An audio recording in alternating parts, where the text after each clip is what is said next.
Aujourd'hui, on va plonger dans un sujet brûlant qui fait parler beaucoup de monde. Les pannes de Tesla. Entre technologie de pointe, innovation et fiabilité, les Tesla ont connu des succès incroyables. Mais elles ne sont pas sans défaut. Quelles sont les pannes les plus courantes et pourquoi les modèles Tesla se retrouvent souvent au centre d'une polémique sur leur fiabilité? C'est ce que nous allons découvrir aujourd'hui. Premier problème chez Tesla, c'est l'écran tactile. C'est la panne la plus fréquemment signalée et en fait c'est le véritable cerveau de la voiture, quoi. Sur certains modèles comme la Model S ou la Model X, l'écran peut devenir noir ou gelé, laissant le conducteur sans aucune info, comme la climatisation ou même le contrôle des vitesses.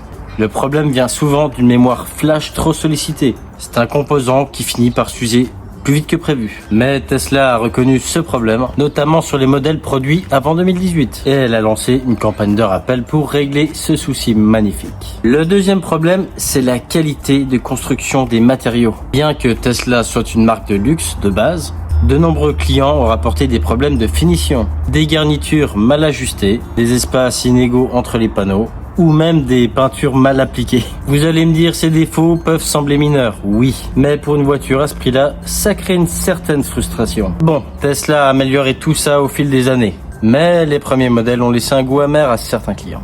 Troisième point, la panne des systèmes autonomes. L'une des grandes innovations de Tesla est sans doute l'autopilote. Mais ce système, aussi avancé soit-il, est loin d'être parfait. Des propriétaires ont signalé des comportements étranges, comme une incapacité à reconnaître certains obstacles, ou des freinages fantômes, ou alors la voiture freine carrément toute seule. Bon, rassurez-vous, ces incidents se sont fait rares. Par contre, ils ont souvent fait les gros titres, attirant ainsi l'attention sur les limites actuelles de la conduite autonome. Et pour ça, Tesla conseille toujours aux conducteurs de rester vigilants, car l'autopilote n'est pas 100% autonome. Quatrième point noir, les batteries. On le sait, quand on parle de voitures électriques, il est impossible d'aborder le sujet des batteries. Même si Tesla est le numéro 1 dans le domaine, les batteries ne sont pas sans défaut, elles. Certains utilisateurs ont signalé une perte d'autonomie plus rapide que prévu, surtout dans les climats extrêmes.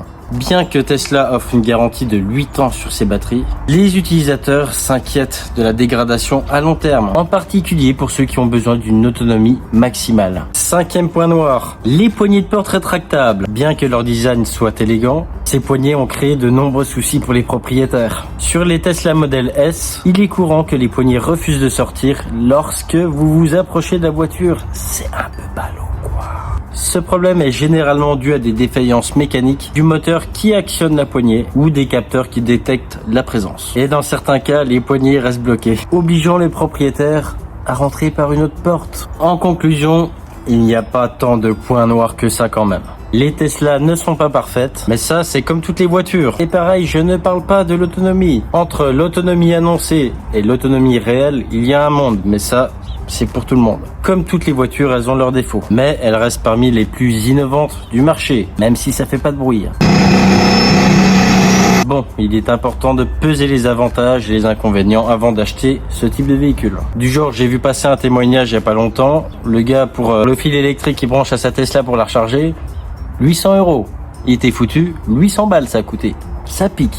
Bon, après derrière, t'économises quand même un peu sur les entretiens. Donc ça se vaut, quoi. Et surtout, si vous avez une Tesla ou que vous envisagez d'en acheter une, n'hésitez pas à partager votre expérience en commentaire. Je lis toujours tous les commentaires, même si je ne peux pas répondre à tout le monde. C'est vrai que le point de vue de tout le monde est vachement intéressant. N'hésitez pas non plus à proposer un contenu de vidéo qui vous plairait. Merci d'avoir regardé. À bientôt.